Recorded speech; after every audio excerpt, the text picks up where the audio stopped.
Soul Searching is your spiritual, psychological, and wellness show that offers you alternative ideas, practical solutions, and innovative ways of looking at life. This show helps you to reshape your thinking so that you can better deal with life's challenges in this fast-paced modern world. Today, our topic is clarifying the meaning of mind, body, and spirit.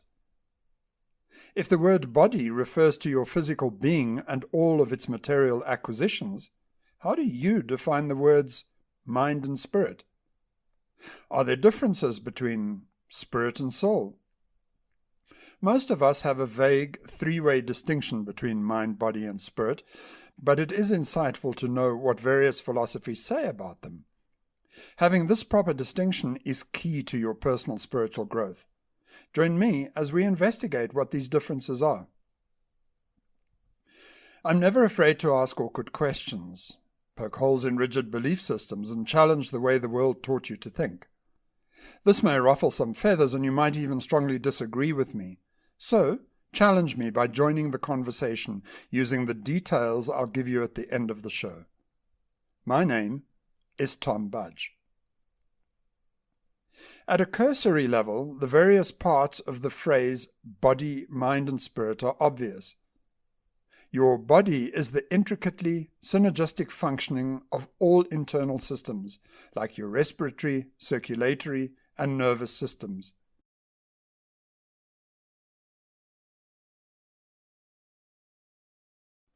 Various organs combine to create a system.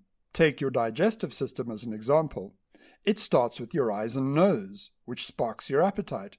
Then it involves your teeth, tongue, and salivary glands. Your mouth passes control to your esophagus to move the chewed food down into your stomach.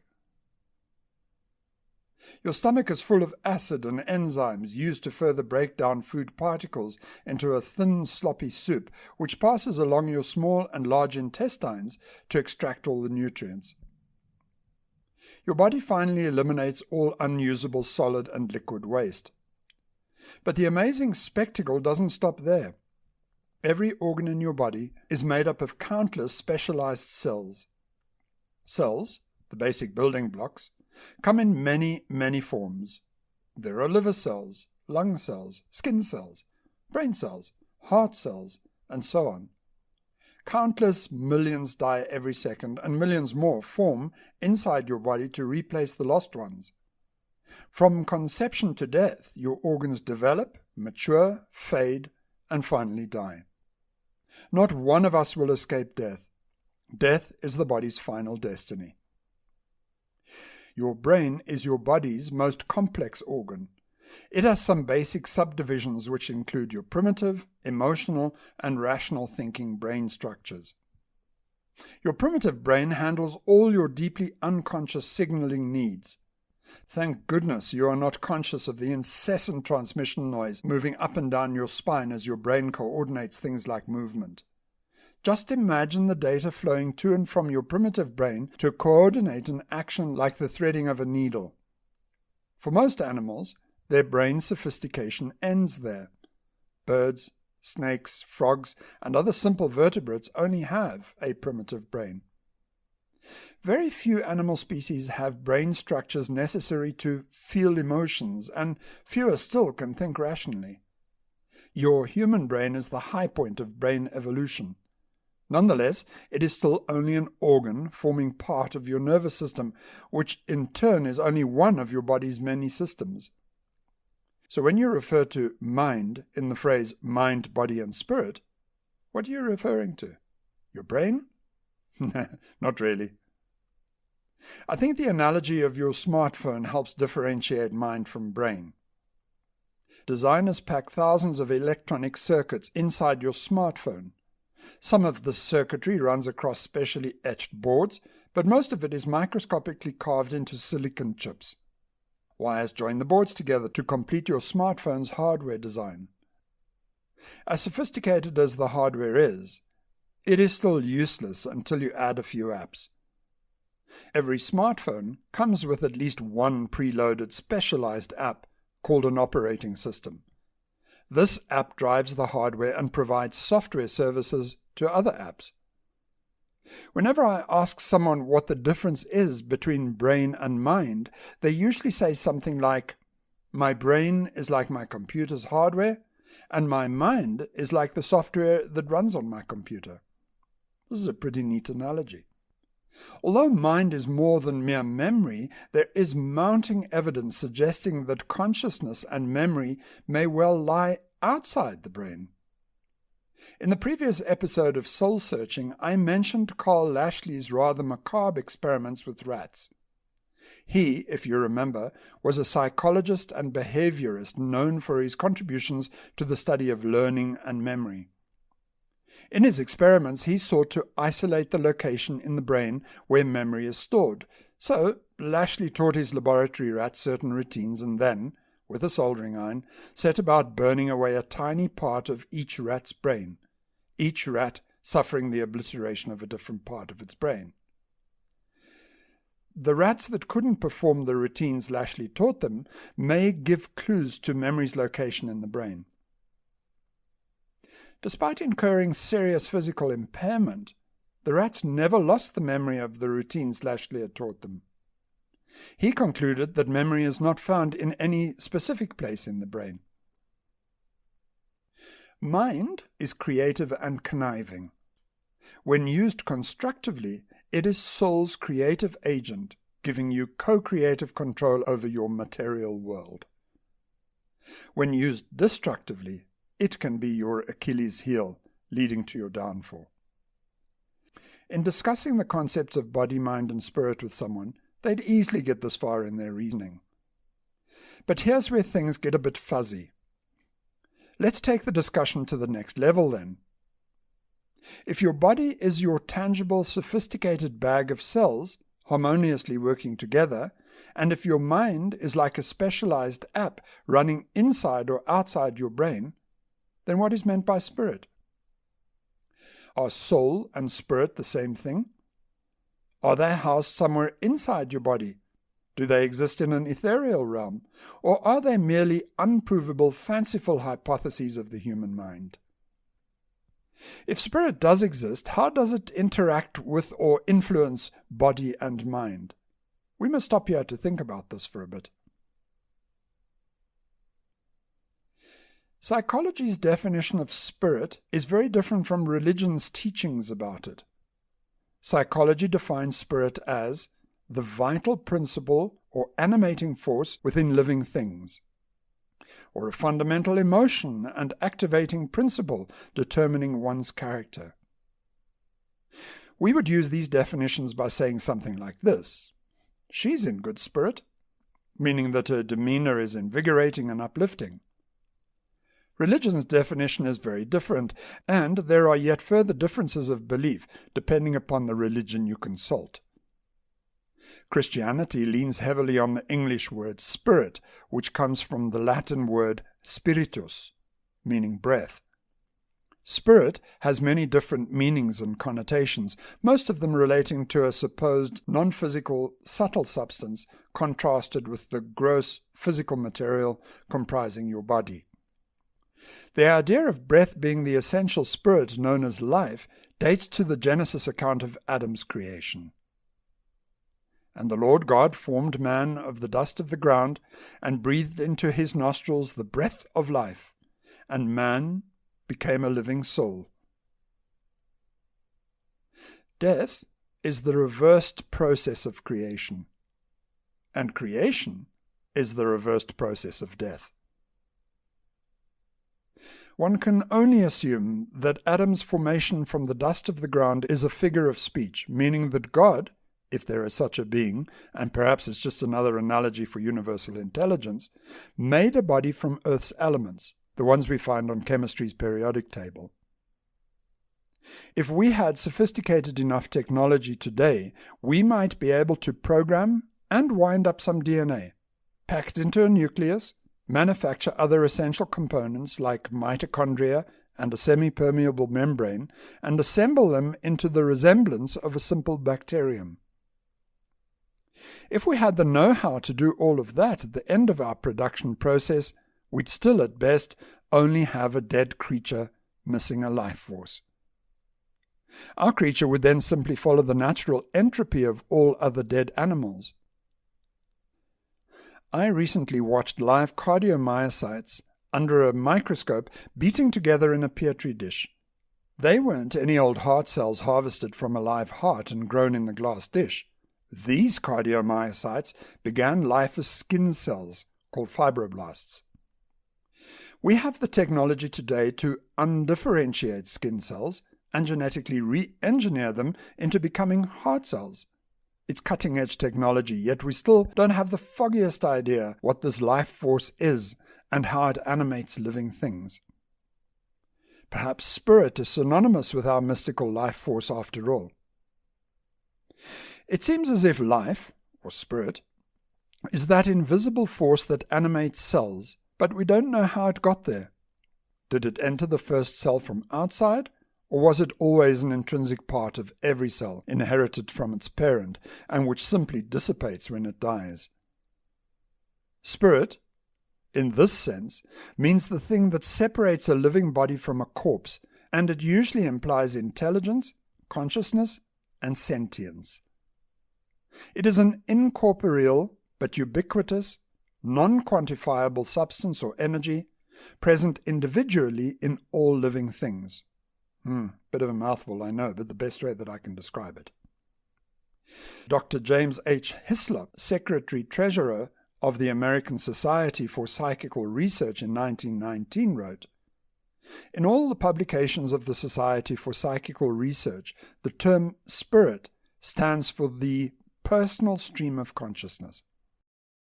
What intrigues me a lot is that Earth hasn't seen the creation of life, not that we know of, ever since the first organism popped into existence in the primordial ocean through some mysterious process many millions of years ago. Science suggests that a rich ancient soup had all the ingredients for life, and it lay waiting. It could have been a mighty lightning bolt that snapped life into existence, or inanimate matter could have jiggled itself together over thousands of years before it came to life and wriggled. It appears that the perfect conditions which existed millions of years ago have abated because we seem to have no evidence suggesting contemporary creation today. Luckily enough, those early organisms had the ability to reproduce, carrying life forward over countless generations of offspring. You and I are not unique creations, but descendants of those primitive life forms millions of years ago. It's all too mind-boggling, isn't it? There is an astronomical theory about the origins of life, too. Ever since the discovery of a strange piece of rock found in Antarctica in 1996, named Allen Hills 84001, which had fossilized bacteria that might have originated on Mars, it opened the possibility that life could have originated in extraterrestrial space and then rained down on Earth where it found its foothold. Scientists estimate that 60 tons of cosmic dust falls to Earth every day, and it is possible that the earliest life forms came from another part of our solar system as hitchhikers on these particles of space dust. This only deepens the mystery of life, which could then have formed as early as the Big Bang, some 13.8 billion years ago. But we must return to our discussion about body, mind, and spirit before getting too sidetracked. If the metaphysical use of the word spirit, as we've learned, refers to consciousness or personality, and it is sometimes also used synonymously to describe essential life force, what then is meant by soul? What's the link, if any, between spirit and soul? Latin has two words that are well differentiated. The one we've learned of already is spiritus, meaning breath. The other is anima, meaning soul. Where spirit often denotes life force, personality, or consciousness, soul often means some eternal, pre-existing, ethereal entity that associates itself with the physical body. Let's turn to Hinduism to find out what it says about these differences. Atman is a Sanskrit word meaning eternal self. The Atman refers to the real self beyond all ego and without karmic effect, an enlightened higher self, if you wish to see it that way. The word soul often refers to our true self or essence, which underlies our existence. This understanding of the self as eternal supports the idea of reincarnation in that the same eternal being can temporarily and progressively inhabit many bodies. The idea of Atman entails the idea of self as a spiritual rather than material being, and thus there is a strong dimension of Hinduism which emphasizes detachment from the material world in pursuit of more spiritual virtues. Therefore, it follows that in this world, a spiritual being, the Atman or soul, is having a human experience, rather than a human having a spiritual experience. Brahman is very different from Atman. It is also a Sanskrit word which refers to a transcendent power beyond the universe. As such, it sometimes translates as God, although the two concepts are not identical. Brahman is the power which upholds and supports everything. Accordingly, the universal supporting power of Brahman at some point becomes the personal power which is the self, Atman. These spiritual philosophies strongly influenced my beliefs about God. For us who were born into the Christian, Jewish, or Islamic faiths, God is always depicted as an external being, a supreme yet discrete entity that lives somewhere out there above the clouds. This external God is different from Brahman, which is an all-pervasive, supporting power running through everything. The Christian idea of soul is again different from the Hindu concept of the Atman. In Christianity, the soul is seen as a synonym for spiritual life force, which returns to God from whence it came. I prefer the idea that soul and God are not discrete entities separated by the vacuum of space, but are inseparable, entwined forces.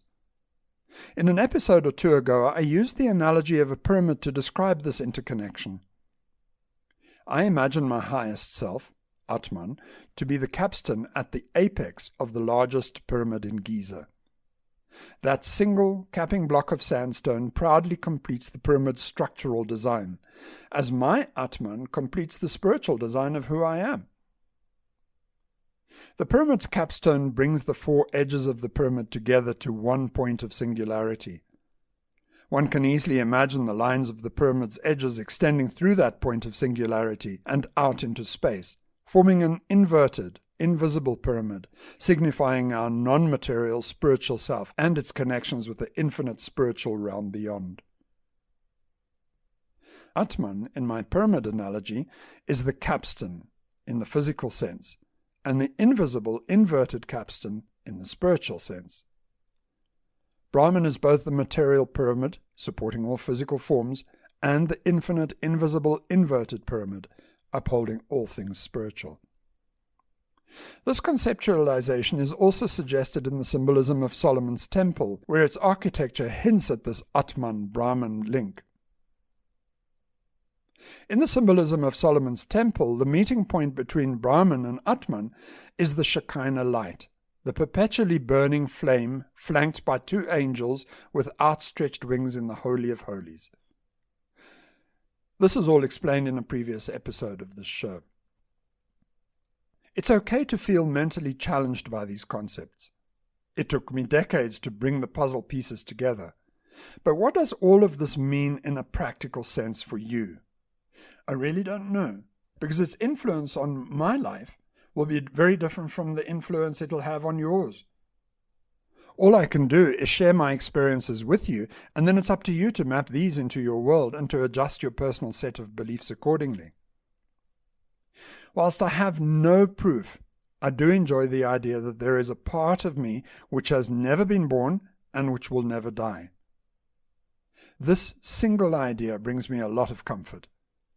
Suddenly, life doesn't seem so short, and I'm able to ease off on the creation of material wealth and my consumptive needs for sensory gratification.